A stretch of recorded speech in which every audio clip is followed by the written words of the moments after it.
And like all occupiers, despite being the aggressor, it feigns and plays the victim.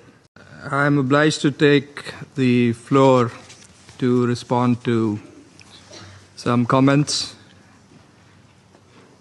The representative of Israel perhaps did not listen attentively to all council members and other speakers in today's debate.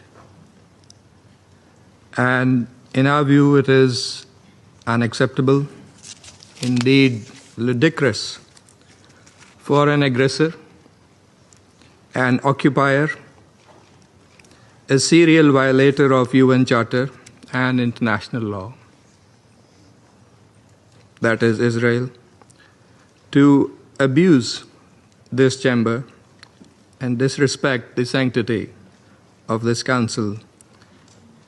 And this is not the first time.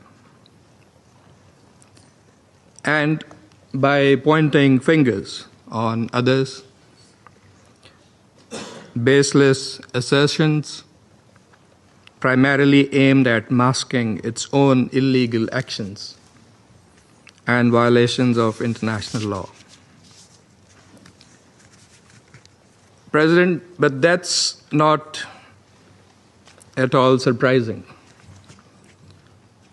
It is an occupier that does not listen to anyone, that does not pay heed to any advice, even from its friends, if there are any left, that refutes, and not just refutes, it threatens members of the international community, international media, international human rights and humanitarian organizations, doesn't listen to the ICJ or the ICC, and threatens the UN and its senior officials. And it does that with impunity, shielded by its apologists who time and again acquiesce in its illegal actions and defiance of the international community. And like all occupiers, despite being the aggressor, it feigns and plays the victim. But today it is totally exposed. President, this council has spent decades discussing the situation in the Middle East and the Palestinian question. Meeting after meeting, we devote hours to this agenda. It is not because of anyone else. It is because of Israel that refuses to vacate its illegal occupation,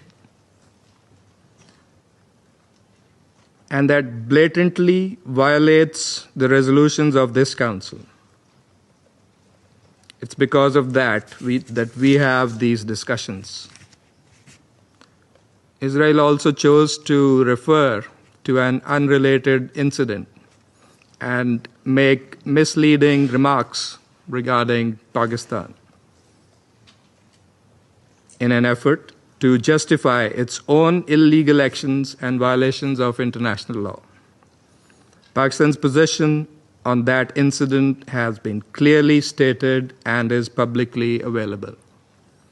The international community is well aware of Pakistan's frontline role and sacrifices in the international community's fight against terrorism. The entire world, including our partners, acknowledge that Al-Qaeda was largely decimated due to Pakistan's counterterrorism efforts. And we remain committed in this global, collective endeavor.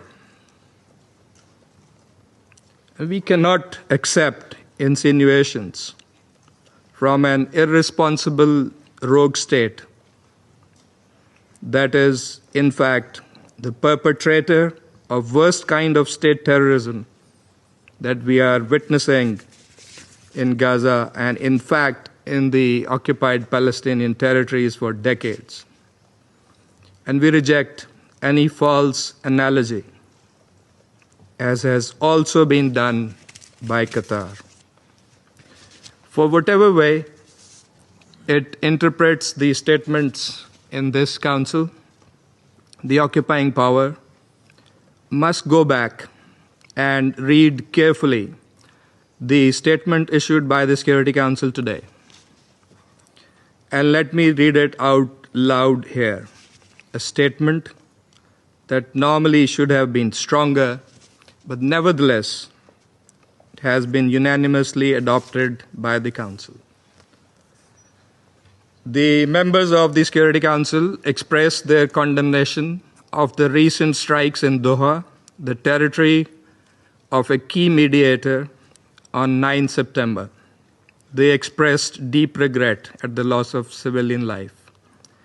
Council members underscored the importance of de-escalation and expressed their solidarity with Qatar. They underlined their support for the sovereignty and territorial integrity of Qatar in line with the principles of the UN Charter.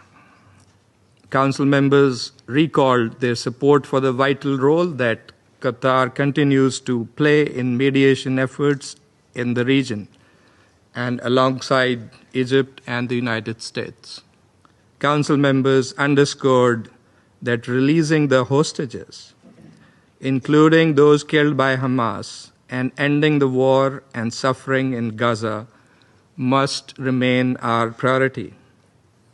In this regard, they reiterated the importance of the ongoing diplomatic efforts of Qatar, Egypt, and the United States, and called for the parties to seize the opportunity for peace.